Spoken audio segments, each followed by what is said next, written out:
আসসালামু আলাইকুম। ইসরায়েল আমেরিকার সঙ্গে ইরানের যুদ্ধ এবং সেই যুদ্ধ কোনো অবস্থাতেই মীমাংসার দিকে যাচ্ছে না। আসলে একটা সুন্দর প্রবাদ আছে, কেউ মরে পাপে, কেউ মরে তাপে। ইরান, ইসরায়েল, আমেরিকা যুদ্ধ চলছে, আর আমরা বাংলাদেশ যে কোনোভাবেই হোক এই অবস্থার মধ্যে পতিত হয়ে নানা ধরনের একেবারে লেজে গোবরে অবস্থার মধ্যে পড়ে গিয়েছি। বাংলাদেশে তেলের দুষ্প্রাপ্যতা তৈরি হয়েছে এবং সেই সুযোগকে নিয়ে ক্রমাগতভাবে কিছু অসাধু ব্যবসায়ী কিছু জিনিসপত্রের দাম বাড়িয়ে চলছে। এই কয়েকদিন আগেও, ঈদের আগে এবং ঈদের কয়েকদিন পরে সবজি বাজারে বেশ সস্তা ভাব লক্ষ্য করা যাচ্ছিল। হঠাৎ করে এই যুদ্ধাংদেহী অবস্থা এবং তেলের দুষ্প্রাপ্যতাকে কেন্দ্র করে এক ধরনের হঠকারী অবস্থা বাজারে তৈরি হয়েছে।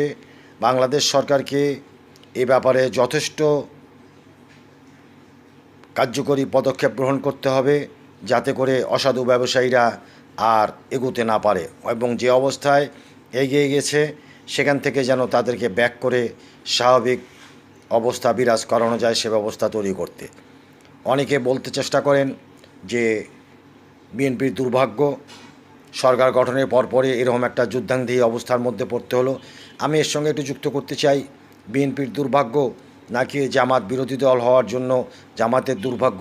আসলে দুর্ভাগ্য যারা সরকারে আছে তাদের, নাকি সাধারণ মানুষের দুর্ভাগ্য? এটার বিরাট প্রশ্ন।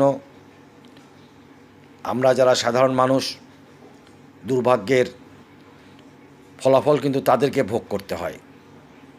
সরকারে কয়জন লোক থাকে, কতজন সরকারি কর্মচারী, কতজন সরকারি কর্মকর্তা, কতজন দেশ পরিচালনায় ব্যাপৃত থাকেন, তারা তো অল্প কয়েকজন।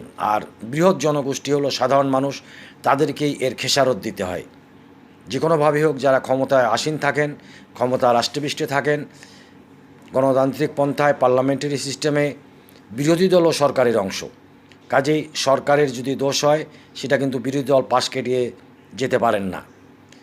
জামাতও যেহেতু সরকারের অংশ, কাজেই জামাতের দোষে না বিএনপির দোষে এগুলো না আসলে মানুষের দেখবার কোনো দরকার নেই, মানুষের বুঝবার কোনো দরকার নেই। তাদের বাজারে গিয়ে রুজি রোজগার কমের মধ্যে বেশি দাম দিয়ে জিনিসপত্র কিনতে